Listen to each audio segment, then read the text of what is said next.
Greetings friends, you are on the Ruslan Bailov channel, and today we will take a detailed look at the situation in Ukraine as of October 26, 2025. This is our traditional map review of the battlefield. As of today, there are a huge number of updates along almost the entire line of contact. We are also receiving a great many news reports, which we will discuss. The main changes are occurring on the Huliaipol axis and the Dnipropetrovsk axis. There are changes on the Pokrovsk axis. Updates are coming from the Kostiantynivka direction, and there are developments on the Siversk and Krasny Lyman axes.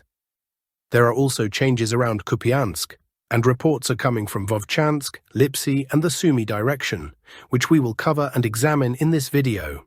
And before we begin, I would sincerely ask you, by tradition, to subscribe to the channel. As you know, your subscription greatly helps the channel grow. This day has brought a whole series of very significant events that could seriously influence the further course of the conflict. So let's proceed step by step. Let us move to the Kupiansk direction. Here is what the map of this sector looks like today. October 26, 2025. Different cartographers may mark certain blocks and features differently, but the overall picture is roughly the same for everyone. If we measure the distance between Russian positions near Kupiansk and their strongpoints around Kolesnikovka, we get approximately 14 kilometers and almost 500 meters. Even allowing for some margin of error, it is difficult to assert that with such a span, we can speak of a complete encirclement of the city. However, it is worth considering that we may not be talking about a classic cauldron in the usual sense, as it was, for example, in Mariupol, but about what is called operational encirclement, when the enemy's supply and movement are under full control, and any attempt to break out becomes extremely dangerous. To gauge the scale of what is happening, let us turn to fresh updates from October 25th. In the area of Osinovo, new geolocated footage has appeared. It shows a reconnaissance drone detecting Ukrainian equipment, followed by a precise strike. At first glance, this is a typical episode, but what matters is not the moment of impact itself, but what happens next. Immediately after the vehicle is destroyed, a second Russian drone takes to the air, indicating a dense, layered surveillance system. This means that dozens, if not hundreds of drones are operating over the area simultaneously, ready to instantly track any enemy activity. A little to the northeast, the picture is similar. Another Ukrainian vehicle was destroyed, and again we see a second drone appear to confirm the strike and continue patrolling. Such a level of control suggests the area is effectively under continuous observation and fire coverage. If we look further north toward the crossings near Kupiansk-Uzlovoy, it becomes clear that Ukrainian units are indeed trying to break out, but almost every attempt ends in losses. The crossings are under constant fire and visual control. In practice, any move onto them turns into a game of Russian roulette. With a predictable outcome, there is also footage from within Kupiansk-Uzlovoy itself. One of the Ukrainian armed forces vehicles that tried to reach the river was hit by a drone.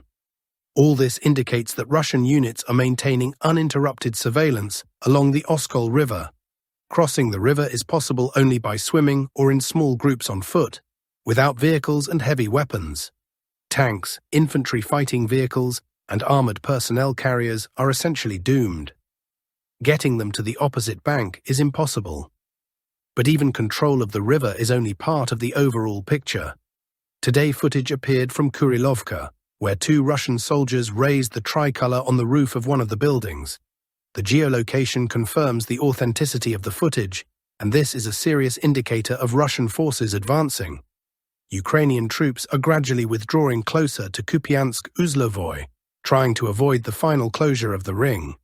Comparing the maps for October 25th and October 26th, we can see that the Russian army is not only controlling the line along the Oskol River, but is also actively advancing inward, splitting the front into two sectors. If Russian forces manage to consolidate at Kupiansk-Uzlovoy, the Ukrainian grouping of about 5,000 personnel will be divided into two separate pockets, a northern one in the area of Kucherovka, Podoli and Petropavlovka, and a southern one between Kovsharovka, Novosinovo and Glushkovka. After that, the Russian army will be able to methodically neutralize each part separately. In essence, operational encirclement has already formed. Some sources report that Ukrainian commander Zelensky has ordered a gradual withdrawal from the Kupansk direction. This information has not been officially confirmed yet, but if it is accurate, then in the coming days, a week at most, we may see the final closure of the so-called Kupansk pocket, and the entire agglomeration passing under Russian control. Now let us move to another key sector, the Pokrovsk-Mirnohrad agglomeration. According to today's meeting in Moscow, about 5,500 Ukrainian servicemen have been encircled here. And if the situation near Kupansk still leaves some room for maneuver, under Pokrovsk it is minimal. The distance between the flanks of the encirclement here is no more than 5 kilometers and 800 meters, almost 3 times less than in the north. Moreover, the terrain is mostly open, which makes any breakout attempts practically impossible. Drones fully control the space, and artillery covers the withdrawal routes. In the Kupiansk sector, forests still allow small groups to seep through, but near Pokrovsk there is no such opportunity. Everyone who remains inside is essentially locked in. Let me remind you that a few days ago, the Russian side offered the Ukrainian garrison to leave the city voluntarily. The ultimatum was valid until Monday, October 27th. But Ukrainian commanders chose to stay, and now the situation has entered a phase where there is nowhere left to retreat. Russian troops are methodically tightening the ring, constantly exerting pressure along the perimeter. Important footage arrived. From Rodinsky, 2 Russian soldiers are raising a storm flag in the eastern part of the city. Geolocation confirms that this is indeed Rodinsky, which means the front line here has definitively consolidated behind the Russian units. If we compare the maps for October 24th, October 25th, and today, October 26th, we can see that the fighting is shifting closer and closer to the center of the agglomeration. Some sources reported the complete clearing of Rodinsky as early as yesterday. However, there is still no official confirmation. It may be announced in the coming days or later, depending on how the operation develops. At today's meeting between Putin and the head of the Russian army, Gerasimov, Putin noted that the Ukrainian side would likely attempt to break the encirclement. Judging by current reports, that is exactly what is happening now. Footage has appeared from Suketske, where troops of the 82nd Air Assault Brigade of the Ukrainian Armed Forces hoist a Ukrainian flag in the southern part of the settlement. This indicates the start of counterattacks aimed at rupturing the ring. A similar situation is observed around Volny, where direct close-quarters clashes between assault units of both sides are being recorded. These episodes confirm the Russian president's statement. The Ukrainian army has indeed begun an operation to deblock its forces near Pokrovsk. However, the conditions for counterattacks are extremely unfavorable. Russian troops occupy deeply prepared defensive positions. The fortifications have been built since August. While these are not continuous reinforced concrete bunkers, the positions are advantageous and pre-registered by fire. The attacking side is suffering heavy losses. Already now we can say that the cost of the operation to deblock 5,500 troops is extraordinarily high, and the probability of success is minimal. As we can see, the offered ultimatum was not used. The Ukrainian formations declined the opportunity. At this point, breaking out of the encirclement is practically impossible. There are no viable options left. Russian units continue to apply steady pressure along the entire perimeter, fixing the enemy in place and preventing an organized withdrawal. Additional significant footage has arrived from Rodinsky. It shows 2 Russian servicemen raising a storm flag in the eastern part of the city. We are not making new map corrections based solely on this footage, since this area had already been marked under Russian control according to previous geolocation data. Nevertheless, the footage itself is valuable. It once again confirms firm control over the designated sector. This is what the Rodinsky map looks like at the moment. Let me remind you that earlier, several sources and some cartographers claimed the city had been completely cleared. For clarity, the situation as of October 24th, then October 25th, and now October 26th. In other words, reports of full control were already circulating yesterday. We assumed that after the briefing and the meeting with the President of the Russian Federation, the Ministry of Defense would officially confirm it, but such an announcement has not yet been made. It will likely follow tomorrow or the day after, or perhaps even later, because, as Vladimir Putin noted during that meeting, in the coming days, the Ukrainian side would attempt to conduct a de-blocking operation for its encircled forces in the Pokrovsk agglomeration. Judging by recent developments, that attempt has already begun. Most likely, for this very reason, the ministry is in no hurry to officially declare Rodinske a fully liberated settlement. At the same time, footage has been released from Suketske. The video shows soldiers of the 82nd Air Assault Brigade of the Ukrainian Armed Forces climbing a building and hoisting a Ukrainian flag in the southernmost part of the settlement. Based on this footage, we have made a small map adjustment. Just yesterday, the encirclement of Suketske looked one way, and today, according to objective control footage, it requires recoloring. In simple terms, this confirms the start of the active phase of the de-blocking operation. Similar episodes have been recorded in the Volny area, a new wave of counterstrikes, direct close-quarters combat between Russian assault groups and Ukrainian units. The location is approximately within this sector. Here, too, we update the situation. These battles and the footage themselves primarily confirm the statement voiced by the Russian president, that the Ukrainian side has indeed begun counterattacks in an attempt to break the ring around its forces in the Pokrovsk agglomeration. However, there is an important clarification. At this stage, Russian troops are holding defensive positions that were prepared in advance. The fortifications have been built since August 2025. While they may not be solid reinforced concrete shelters, the configuration of these defensive lines provides maximum advantages to the defenders, and the firing sectors are well calibrated. The attacking side's conditions are noticeably worse. Therefore, the operation to de-block 5,500 Ukrainian troops in the Pokrovsk area is already costing Ukraine an extremely high price, and success is far from guaranteed. Meanwhile, Russian units are also attempting to improve their tactical positions. Reports indicate that they have secured areas in the northwestern part of the settlement of Shakova. Footage shows assault groups moving from building to building, with artillery strikes being directed at those structures. Essentially, Shakova itself is now entering a local encirclement, forming a small pocket.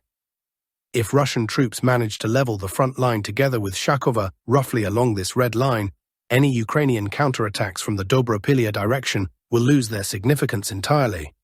The Rodinske-Shakova line would then become an impenetrable barrier for Ukrainian units, making further de-blocking attempts impossible. According to the latest reports, the total number of troops encircled reaches 10,500. In Pokrovsk, Mirnohrad and Kupansk combined. This represents a substantial portion of Ukraine's remaining combat-capable forces. The loss of such a large grouping could have unpredictable consequences for the entire command structure of the Ukrainian armed forces and, personally, for Syrskyi. Against this backdrop, another major piece of news has emerged from Moscow. Russia has successfully tested the Burevestnik cruise missile system, equipped with a nuclear-powered engine. According to Vladimir Putin, this is a unique system with no analogues in the world, and the final phase of testing has now been completed. The test launch took place on October 21st, with the missile covering 14,000 kilometers, and this is not the limit. As reported to the President by Chief of the General Staff, Valery Gerasimov, the system's characteristics allow it to strike heavily fortified targets at any range with guaranteed precision. To better understand the concept of its use, imagine the airspace over the Atlantic Ocean. The Burevestnik can remain airborne for hours, circling in a designated zone without entering any specific country's airspace, covering distances of 14 to 20,000 kilometers, staying aloft for dozens of hours, and patiently waiting for the optimal moment to strike. The presence of such platforms near NATO borders drastically reduces the reaction time between the decision to strike and the strike itself to mere minutes or even seconds, clearly not enough for an adversary to deploy effective countermeasures. From such a position, the missile's trajectory can instantly be redirected either toward European targets or toward the United States. The arrows shown on illustrative maps are, of course, symbolic. They simply demonstrate the principle rather than actual flight routes, and this is the true potential of the Burevestnik. For Russia, it is not so much a weapon of intimidation as a strategic guarantee of security. The logic is simple.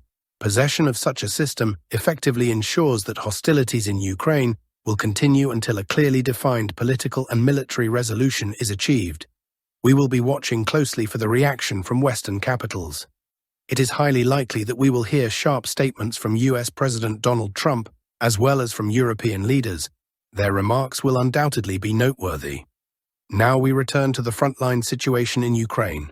Let us move to the Zaporizhzhia direction. Russian forces have once again managed to improve their positions in the area of the Uspenivka defensive line.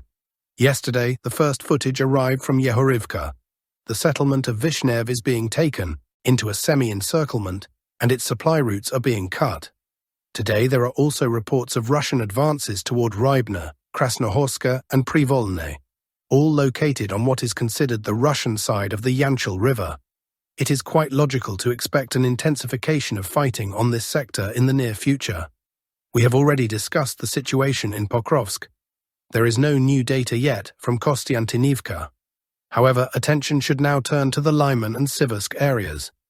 Yesterday, the first video evidence appeared confirming the presence of Russian sabotage groups directly inside Lyman. Today, several additional cartographic updates have verified this. Comparing the situation as of October 24, 2025, with the current map shows that Russian units have advanced to a minimum distance from the city. Apparently, fighting within the urban area is only a matter of time. Reports also indicate gradual improvements in Russian positions near Dronivka. After clearing the settlement, Russian troops are advancing southwest, aiming to encircle Siversk from the northwest and move into the rear of the Ukrainian grouping in that sector.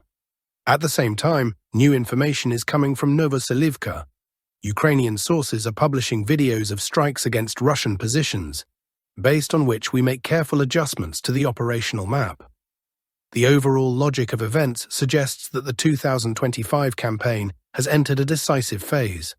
2 more months of fighting lie ahead, and judging by the current dynamics, there will be many new developments, possibly decisive ones for both sides. That will be all for now. Thank you for staying with us. Support the channel by subscribing and leaving a like. See you soon.